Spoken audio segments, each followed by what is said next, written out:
Bien, pues comienza ya la jornada interhospitalaria de neumología de Madrid Hospital La Paz y lo vamos a hacer hablando de unidades de cuidados respiratorios intermedios COVID, como comentábamos antes, la puesta al día de las FUCRES, la experiencia del Servicio de Neumología La Paz, la consulta post-COVID, el desarrollo que ya se está pudiendo comprobar de esa consulta post-COVID. Es una jornada que va a introducir y que va a moderar Rodolfo Álvarez Sala Walter, que es el jefe de servicio de neumología del Hospital La Paz, y a quien cedo la palabra. Muy bien, pues muchas gracias. Buenas tardes a todos. Quiero agradecer, como es preceptivo, a Sanitaria 2000, la figura de José María Pino, a Neumo Madrid, en la figura de su presidente, Javier García Pérez, por supuesto también a futuro presidente de SEPAR, Francisco García Río, a nuestro viceconsejero, Antonio Zapatero, y a todos ustedes y a los compañeros que aquí nos acompañan y nos apoyan en esta sesión interhospitalaria. Vamos a abordar el papel que han tenido las unidades de cuidados respiratorios intermedios durante la pandemia y la consulta post-COVID. Es bien sabido que la pandemia COVID fue algo tremendo, que nos puso a prueba a todos y, por tanto, es preceptivo agradecer a todos los compañeros, pero ahora específicamente hablo del Hospital La Paz, a los neumólogos, a los compañeros de otras especialidades que todos ayudamos, todos colaboramos, cómo no a la enfermería, fundamental, especialmente en nuestras unidades de cuidados respiratorios especiales, a otros estamentos y también a la dirección médica, al equipo directivo de En La Paz, que fue capaz de aunarnos y entre todos sacar la pandemia como en otros muchos hospitales. Por tanto, es preceptivo, como digo, el agradecimiento. Solo a modo de recordatorio, que en el principio de la pandemia se estimaba, por una publicación, creo recordar que es en el New England, que no estaba indicada porque había que actuar mucho más rápidamente. Luego se vio que ese estudio estaba muy sesgado y efectivamente las UBIs se llenaron enseguida y recurrieron a estas unidades, a nuestro servicio, y la verdad es que el papel, como va a demostrarse aquí, fue muy importante de estas unidades de cuidados intermedios. Pero el otro tema que se va a tratar es el qué pasa después con todos estos enfermos. La consulta post-COVID es un volumen de enfermos tremendo que tenemos que manejar, que esperemos que la consejería nos apoye en el desarrollo de esa consulta. Lo expondrán los compañeros que ahora mismo presentaré, pero valoren que hay una lista de espera en nuestro hospital solos, supongo que en la comunidad muchísimo más, pero en nuestro hospital en torno a 1.800, 1.700 a 1.900 enfermos de consulta post-COVID, es decir, volúmenes muy, muy importantes. Muy bien, pues voy a dar paso, por tanto, a la presentación de la mesa, a todos los ponentes. Les voy a vigilar un poco el tiempo para que esto no se nos dispare y haya un tiempo de preguntas.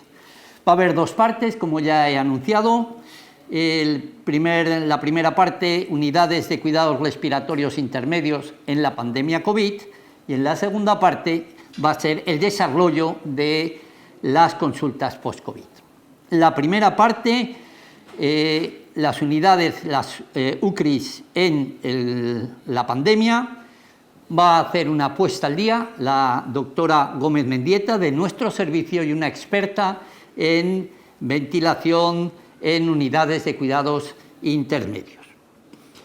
La segunda parte, demostrar o explicar nuestra experiencia en estas unidades en la pandemia, que va a participar, va a intervenir la doctora Ana Santiago, que es también neumóloga del servicio, y junto con la doctora Gómez Mendieta, quienes se responsabilizan de estas unidades.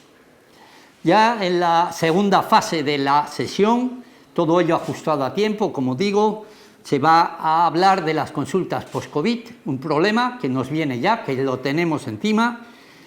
El Hospital La Paz hizo un esfuerzo grande por crear una unidad multidisciplinaria de post-COVID. La Consejería también nombró 2 responsables directos de la consulta post-COVID, el profesor Arnaleix, de Medicina Interna, y yo mismo como Neumología, y montar estas consultas multidisciplinarias. Una puesta al día la va a hacer el doctor Pablo Mariscal, que es neumólogo más joven del servicio, recién incorporado, y bueno, pues va a contarnos cómo está en el momento actual el tema en este campo. Y la experiencia que hemos tenido, que estamos teniendo, los enfermos que hay en listas de espera, va a ser el doctor Carlos Javier Carpio, que es uno de los neumólogos jóvenes, pero ya un poco más senior que el profesor Mariscal. Además, el doctor Mariscal. Además, también nos va a hablar de todas las bases de datos que se están haciendo y de la posibilidad también de tratar a todos estos enfermos, de abordarlo con un punto de vista también científico. Muy bien, pues eso es lo que quería iniciar para las sesiones, y sería ya el momento de que tomara la palabra la doctora Gómez Mendieta, cuando usted quiera, que nos va a hablar de una puesta al día de las unidades de cuidados respiratorios intermedios. Buenas tardes. Agradecer a los organizadores que ya han contado conmigo y, sobre todo, agradeceros a vosotros, mis compañeros, que estáis aquí escuchando, ¿no? En principio me ha tocado hablar de... Las presentaciones, por favor. En principio me ha tocado hablar un poco de la actualización de las unidades de cuidados intermedios, que fueron muy importantes. ¿Me la pasáis vosotros, por favor? Gracias. Que fueron muy importantes en la Comunidad de Madrid en la época de la pandemia. Vamos a empezar con el índice, un poco para introducir. Vamos a hablar de lo que definimos como unidad de cuidados intermedios, de lo que pasó en España en la época COVID, tanto en España. Gracias. Vale. Con lo que pasó en España como en la Comunidad de Madrid, y luego, sobre todo, por qué estas unidades fueron tan importantes. Y es porque apareció el papel de las terapias ventilatorias no invasivas, que fue el papel fundamental para tratar el COVID fuera de las unidades de cuidados intensivos. Un poco las evidencias científicas que vamos a tener de estas terapias y acabar con las conclusiones. ¿Qué te pasas? Las unidades de cuidados intermedios respiratorios ya existían antes del COVID, o sea, no es una cosa nueva. Se definen como unas zonas de monitorización donde vamos a tratar a los pacientes con insuficiencia respiratoria aguda, que en ese momento requieren terapias no invasivas y que en ese momento no van a requerir ingreso en la unidad de cuidados intensivos. Son pacientes con alta complejidad y que necesitan mucha monitorización y supervisión. Por tanto, necesitan un médico que esté pendiente y también un papel de la enfermería muy importante. De ahí que el ratio de enfermería sea completamente diferente al papel de una planta convencional y también diferente al papel de una UBI. Con la llegada del COVID, como bien ha explicado el viceconsejero, hay un porcentaje de la población, entre un 14%, que va a desarrollar un fracaso respiratorio importante. De ese fracaso respiratorio hay un 5% de los pacientes, entre un 5 y un 15%, que van a necesitar soporte ventilatorio, es decir, van a necesitar o bien intubación o bien cuidados respiratorios avanzados. ¿Qué pasó al principio? Pues que hubo un gran número de pacientes, por eso era una pandemia, y las UBI se vieron sobrepasados. Entonces, había muchísimos pacientes que tenían fracaso respiratorio agudo y no tenían cama de UBI. Y ahí tuvieron que recurrir al papel de los neumólogos, de las unidades respiratorias intermedias. En ese momento nosotros empezamos a tratar a estos enfermos con poca evidencia científica, como vamos a ver en posterior, ¿no? Pero la verdad es que ha ido bien. Las unidades de cuidados respiratorios intermedios ya se sabía que tenían una buena relación coste-efectividad, además que requerían menos recursos que la UBI y que disminuía la mortalidad. También disminuía los ingresos en UBI y disminuía y facilitaba el trasvase de enfermos de las camas de UBI a nuestras plantas de forma precoz, con un alto nivel de seguridad. O sea que esto ya lo sabíamos antes, ¿no?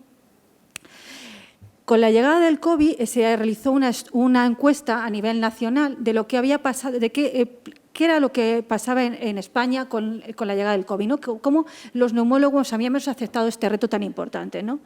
A la encuesta respondió un 77% de todos los servicios de neumología y se vio que el 15% eran hospitales de primer nivel, 39% de segundo, 46% de tercero.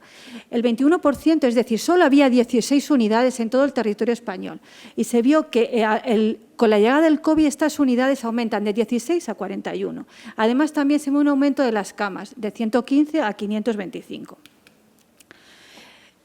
¿Con qué contábamos? Contamos con el 90% de monitorización, que era obligatorio dentro de estas unidades, 46% tenían canógrafo, 58% gasómetro, 85% ecógrafo y 73% broncoscopio.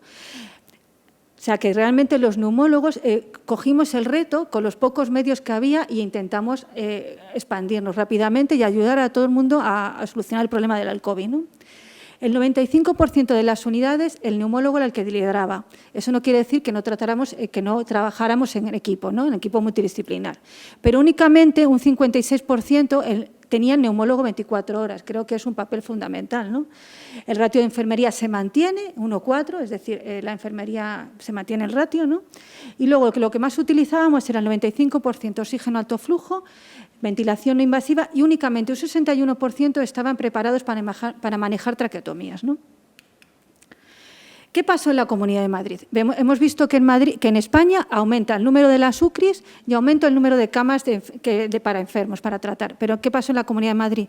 Como bien ha dicho el viceconsejero, que prácticamente me ha dicho el Neumomadrid, hizo un documento consenso con el SERMAS, en el cual se ve en esta diapositiva, que la he puesto muy clara, vemos que pre-COVID existen muy pocas unidades y muy pocas camas. Y post-COVID, en la pandemia, en el momento de la pandemia, los neumólogos tomamos el reto y aumentamos el número de camas, ¿no? Las camas aumentan 7 veces. El 40% de la actividad se desencadena para sacar adelante estas unidades de cuidados intermedios. Son equipos multidisciplinares liderados por neumólogos. Y un tercio de los pacientes salen de la UBI. Es decir, nuestro papel es importante porque vamos a drenar las cámaras de cuidados intensivos, ¿no? Se mantiene, vamos a intentar plantear un poco los criterios de ingreso, el tipo de soporte ventilatorio que tenemos, las intervenciones que podríamos realizar y, sobre todo, la dotación técnica y los recursos humanos. Yo creo que es un papel fundamental los recursos humanos, ¿no? ¿Por qué las UCRIs tuvieron tanta importancia en la época de la pandemia? Probablemente lo debamos a esto, a la terapia ventilatoria no invasiva.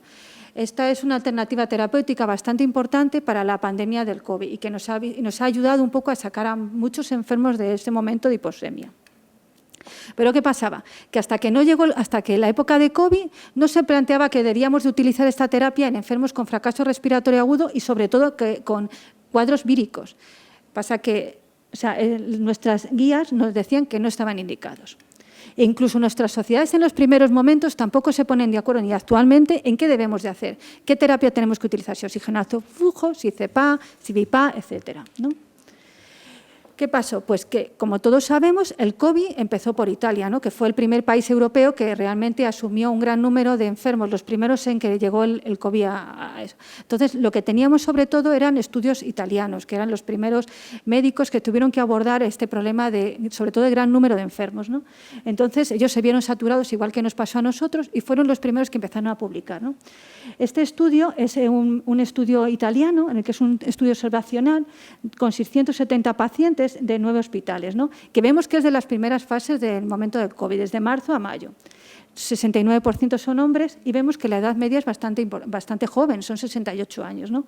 Tienen PAFIs muy altas y empiezan a utilizar terapias respiratorias, oxígeno alto flujo, CEPA y ventilación.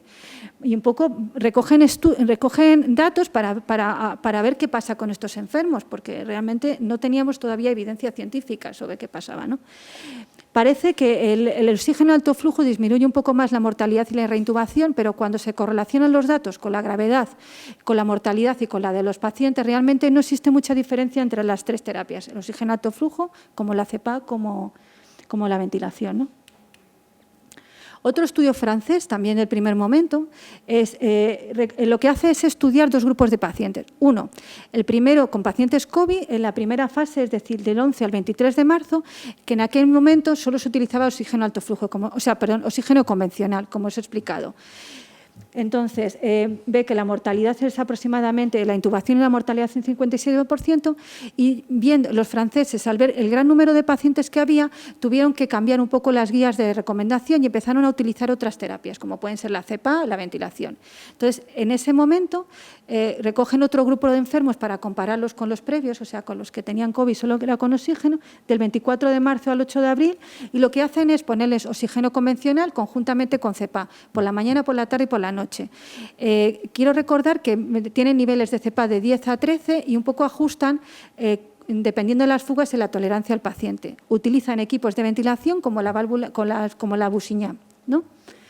Se descartan los pacientes en el primer grupo, los pacientes que tenían hipoventilación y que ya utilizaban CEPA, y en el segundo grupo, los pacientes que después de 3 horas o previamente, o sea, durante las primeras 3 horas fracasan con el uso de la CEPA, ¿no? Entonces ven que parece que la CEPA, junto con la oxigenoterapia, puede disminuir, estudian a los 7 y a los 14 días. Puede evitar intubaciones, pero dado que son pocos números de pacientes y es al inicio de la pandemia, únicamente pueden sentar que probablemente sea una buena terapia para pacientes no candidatos a UBI, aunque se utiliza para otros, ¿no? Aquí lo vemos, que está bastante claro. Entonces, a partir de los numerosos estudios, he puesto estos dos, y del gran número de enfermos y del colapso de las unidades de cuidados intensivos, los neumólogos, empezamos a utilizar las terapias no invasivas. Entonces, ¿cuándo empezamos a utilizarlas? Un poco como indicación precoz para evitar la progresión de la hiposemia, es decir, en pacientes que estaban graves para evitar que fueran a más, ¿no? Como terapia puente a la ventilación invasiva, sobre todo cuando no había camas de UBI o cuando teníamos que esperar a que un poco no hubiera camas. Luego, en los pacientes que no eran candidatos a la unidad de cuidados intensivos. Es decir, en todos los servicios de neumología se extendió el uso de estas terapias para estos enfermos. O sea, era una realidad. Ya más reciente, en este año, ya podemos ver otros ensayos, otros estudios más recientes y que parece que nos avalan un poco que lo que hemos hecho durante la pandemia realmente no ha estado apoyado científicamente y no ha estado tan mal, ¿no? Es un estudio italiano que lo que hace, o sea, es un metaanálisis que revisa 17 estudios, 14 estudios por pares y 3 por publicaciones, es decir, es un número alto de pacientes, 3.377. El 26% requirió una intubación, es decir, y la mortalidad el 26% requiere intubación y cuando requieren intubación la mortalidad aumenta a casi un 45%. El 23% de los pacientes que no eran candidatos a unidad de cuidados intensivos tienen una mortalidad muy alta, que es un 70%, ¿no? Otro estudio italiano en el que lo que hace es, aleatoriza 109 pacientes para utilización de ventilación no invasiva con Helmer y oxígeno alto flujo. Entonces, me parece que estudia 9 variables, únicamente, o sea, 7 no son significativas. Me parece que son 54 enfermos, acaban con el casco Helmer y 55 con oxígeno alto flujo. Entonces, lo que ve, la variable principal era la mediana de días libres de asistencia respiratoria dentro de los 28 días posteriores a la autorización. Y ve que no hay diferencias estadísticas entre utilizar Helmer o utilizar oxígeno alto flujo. Parece que la tasa de intubación endotraqueal es un poco más leve en el que utilizaban Helmer en lugar de oxígeno alto flujo. Y la tasa de mortalidad hospitalaria parece que no hay diferencias entre los dos grupos. Esta es una prepublicación que está pendiente de revisar y lo que hace es, durante 13 meses, recogen 1.272 pacientes. Los aleatorizan a tratamiento con CEPA, con oxígeno alto flujo y con oxigenoterapia convencional. Y lo que hace es comparar la CEPA con oxígeno y ve que sí que parece que la variable principal es la tasa de mortalidad y la tasa de intubación.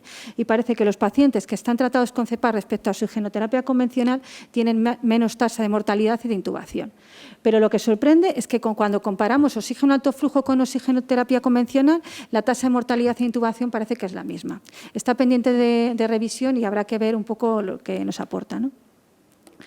Esto es un poco para ver la cantidad de estudios que ha generado la Comunidad de Madrid. Seguramente va a haber muchos más, de todos nuestros compañeros, como la verdad que han sido bastante activos. Y esto es un poco los datos globales de todos los datos aportados por los hospitales de la Comunidad de Madrid, que es lo presentó nuestro compañero Daniel López Padilla en el último Congreso de Nemo Madrid, en el lo que un poco compara todos los datos de la Comunidad de Madrid respecto a un metaanálisis italiano, el que comenté anteriormente, y los datos de Cataluña. Y vemos que estamos al mismo nivel que a nivel internacional y que a nivel nacional. O sea que realmente los neumólogos de la Comunidad de Madrid hemos hecho un buen papel dentro de la pandemia del COVID. Nos debemos de sentir satisfechos, yo creo. ¿Qué hacemos todos? Pues en principio lo que hacemos es una terapia escalonada. Empezamos con oxígeno en reservorio, gafas de alto flujo, vamos alternando igual que en el equipo francés CEPAC con oxígeno alto flujo, CEPAC continua y a veces ventilación. Hay que tener en cuenta que cuando el enfermo pasa de CEPAC nocturna y oxígeno diurno, probablemente si el enfermo es candidato a la unidad de cuidados intensivos debemos comentarlo con nuestros compañeros de la UBI, ¿no? Y quería acabar con las conclusiones en el que la administración de las terapias respiratorias no invasivas se ha generalizado en la infección del COVID, por el COVID-19, ¿no? Que las unidades de cuidados intermedios se han convertido en una pieza clave en el manejo de los pacientes con COVID y que no hay un consenso bien establecido entre qué terapias utilizar, si oxígeno alto flujo, CEPA o VIPA. Y quería acabar un poco con un editorial de archivos en el cual comenta que la neumología actualmente está en éxito y que debemos de sustentar este éxito un poco en tres pilares fundamentales, ¿no? El desarrollo de las UCRIs, como bien ha dicho el viceconsejero, las nuevas tecnologías en el que habla del Big Data, de la telemedicina, de la monitorización, pero que no hay que olvidar que lo que realmente tenemos que hacer es solucionar los problemas que tienen los enfermos. Y eso es una cosa que es muy importante y que debemos de plantear. Muchas gracias.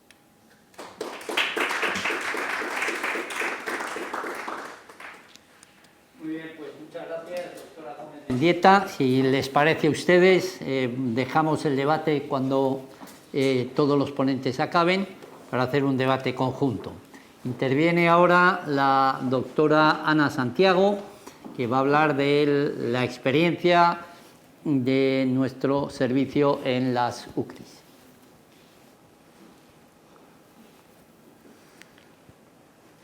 Buenas tardes. Para mí es un privilegio estar hoy aquí presentando lo que hemos vivido en el Hospital La Paz durante todos estos meses.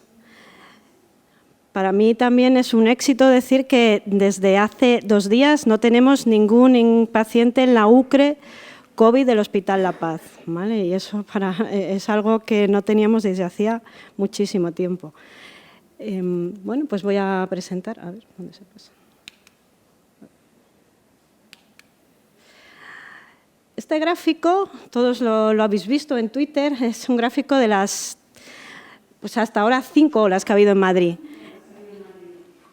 La primera ola fue tremenda, un pico de 16.000 pacientes, una barbaridad que hemos vivido, cada uno en su medida. Y luego ya la segunda y tercera ola también han sido importantes, pero bastante más leves.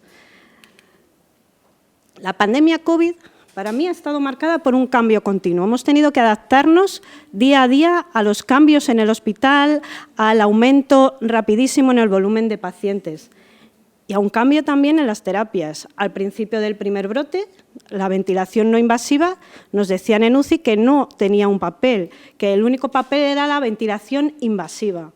Y luego al final del primer brote de COVID se vio que la ventilación no invasiva, las terapias respiratorias eran fundamentales y que las UCRIs se volvieron fundamentales. ¿Por qué este cambio? Porque a mediados de marzo existió un colapso de las UCIs y se vio una necesidad clara de establecer UCRIs.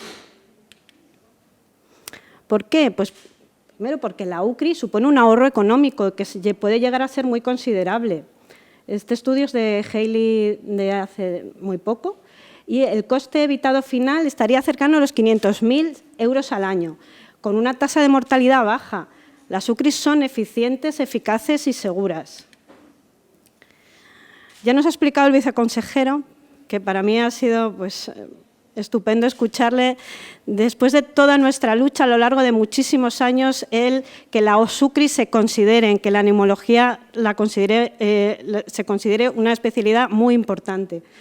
Pues en esta nota de prensa publicaron que la mortalidad en UCI durante la pandemia era de un 31% y que el soporte no invasivo puede evitar la intubación hasta en el 70% de los pacientes COVID.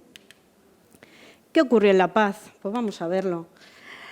Nosotros se creó, después de un duro trabajo, la UCRI de neumología, que en La Paz se llamó UCRE, Unidad de Cuidados Respiratorios Especiales. Es como se llama, no sé qué ha pasado. Se creó en septiembre de 2018. Constaba de 6 camas con monitorización centralizada y un control de enfermería. Este es el plano. A ver. Aquí, bueno, pues tenemos una visión directa de los pacientes. Aquí ya en la foto de la derecha ya estamos ahí en plena pandemia. En 2019 eran 6 camas de UCRE con 2 enfermeras, un ratio 1:3 y una auxiliar de enfermería. Había una guardia de neumología de adjunto y otra de residente. ¿Y qué ocurrió durante la pandemia? Pues que el hospital se llenó en muy pocas semanas de pacientes COVID y las camas de UCI ascendieron en muy poco tiempo de 30 a un pico de 144 camas. Y la mortalidad en UCI en primera ola era de hasta un 50%, es decir, a cara o cruz. Es tremendo. Estos gráficos muestran la ocupación de las camas de UCRI, de las camas de hospitalización en primera ola, que en hospitalización llegaba al 100%, y en cuidados intensivos, en unidades de críticos, estaba en un 300% de ocupación. Entonces, la UCRI COVID empezó a tomar forma a mediados de marzo de 2020 con unas indicaciones muy claras de ingreso. En la fase aguda, para evitar ingresos en UCI, apoyo a la salida de los enfermos de UCI para agilizar las altas, las salidas de críticos son fundamentales, y también en aquellos pacientes no subsidiarios de ingreso en unidades de críticos, aquellos pacientes cuyo techo terapéutico sería la UCRI. Entonces, este es un estudio publicado en junio de 2020, cuando se acabó la primera ola, sobre lo que ocurrió en la primera ola en La Paz. La Paz atiende una población de más de 500.000 habitantes y hasta el 25 de abril hubo 2.226 pacientes ingresados por COVID. La mortalidad ascendía un 20%, hubo un pico de ocupación de 1.033 pacientes, cuando La Paz, el complejo hospitalario, consta de 1.286 camas y un pico de camas de UCI de 144. Pues nos organizamos por servicios había un equipo de medicina interna que llevaba el 2/3 de los pacientes y el equipo de neumología llevaba 1/3 de los pacientes. Llevábamos a diario, los neumólogos llevaban 400 pacientes en los 3 complejos hospitalarios. Y en la primera ola hubo muchos picos. Aquí vemos pues, varios de los picos que hubo. El más importante fue el 24 de marzo de 2020. Fue un momento crítico porque estaban muchísimos pacientes con oxígeno y no se acabó el oxígeno gracias a los proveedores de terapias de oxígeno. Pues todas las de Madrid se portaron fenomenal para suplir de oxígeno no solo a La Paz, sino a todos los hospitales. Teníamos una ocupación de camas ahí, de hospitalización convencional, de hasta un 80%. ¿Vale? Y esto era la organización, esto fue la realidad. Teníamos muchísimas plantas ocupadas por COVID y nos organizábamos por equipos COVID liderados o por un internista o varios internistas o por neumólogos. De hecho, La Paz ya se ha explicado en el vídeo que son 3 complejos, el complejo principal de La Paz, donde están la mayoría de las camas, pero luego está el Hospital Carlos III y el Hospital de Cantoblanco. En Carlos III hay 3 plantas y en Cantoblanco 7. Pues medicina interna llevaba un total de 19 plantas COVID, repartidas en los 3 hospitales, y neumología llevaba 9 plantas COVID. La relación con los otros especialistas para mí fue especial y es algo a recordar y a tener en cuenta el apoyo que tuvimos de todos los especialistas. Durante la primera ola, la neumología tenía 2 UCRIs, una en la planta 12, la planta de neumología habitual siempre, con 22 camas, y la planta cuarta de traumatología con 10 camas. Esta es adyacente a la UCI. En total, tuvimos 32 camas en primera ola, con un ratio enfermera-paciente de 1,4. A diario hacíamos una sesión conjunta en el Hospital General por equipos COVID, donde se decían las altas, pre-exitus y los pre-UCI. Y el neumólogo, había un neumólogo que llevaba siempre, tanto por la mañana como durante la guardia, el busca de UCRI COVID y visitaba las plantas con pacientes pre-UCI, visitaba las UCIs para ver qué pacientes podían salir de forma precoz a la UCRI desde la UCI, y también atendía 24 horas las llamadas de planta para acoger a esos pacientes pre-UCI y llevarlos a la UCRI. ¿Qué pasó en las otras olas? Aquí vemos pues, otra gráfica de cómo fueron las olas. Hubo la segunda ola que fue a partir de pues, en septiembre, octubre del 2020, y otro pico que hubo en enero del 2021.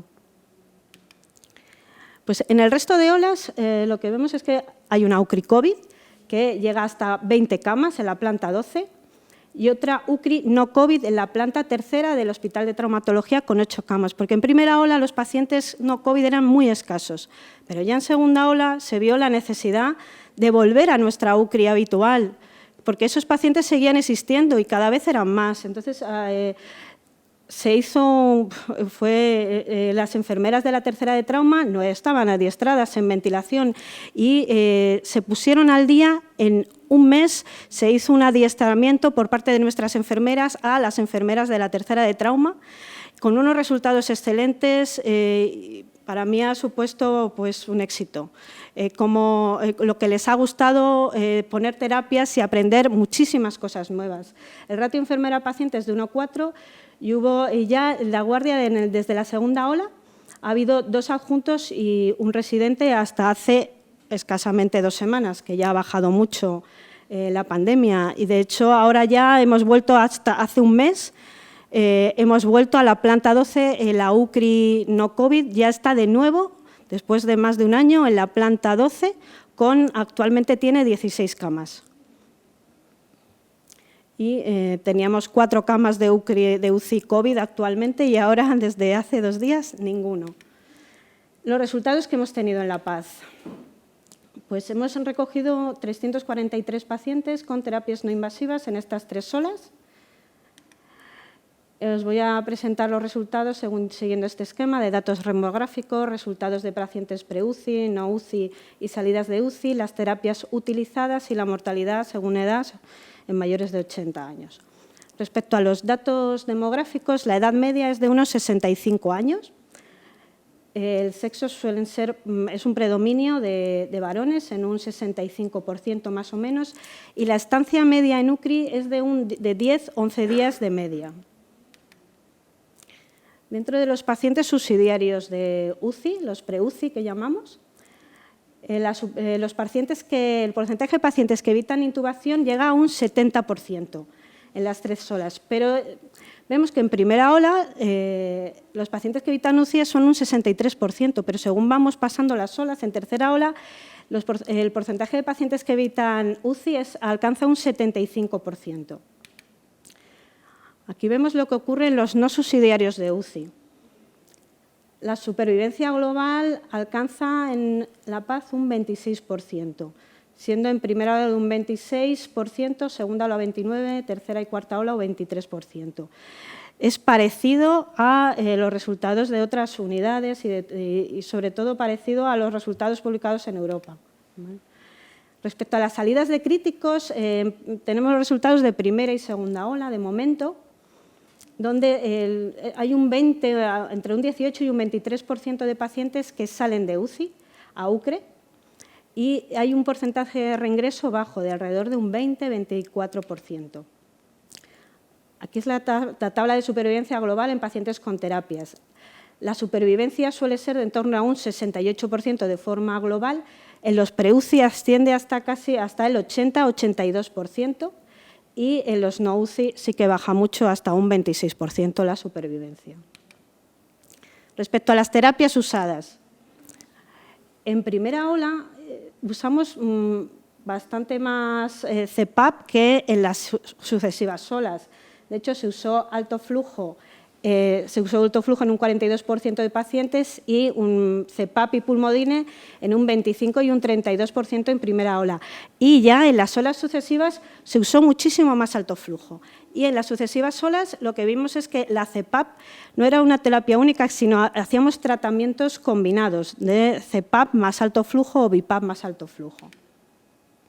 La mortalidad en UCRI, según la edad, pues vimos que en los mayores de 80 años la mortalidad era mucho más elevada, de hasta un 79% obtuvimos. Y como conclusiones, decir que las UCRIs en la pandemia evitan el 70% de ingresos en UCI, aumentan la supervivencia de los pacientes no subsidiarios de medidas invasivas hasta en un 25% y favorecen la salida precoz de unidades de críticos. Y no quiero acabar sin dar las gracias al equipo de neumología que he tenido, del que he tenido la suerte de formar parte, tanto jefes como la dirección médica, médicos, neumólogos de otras especialidades, enfermeras, auxiliares, celadores, hasta mantenimiento, todos ellos. Muchas gracias por hacer fácil lo difícil y porque lo habéis dado todo. Muchas gracias a ustedes.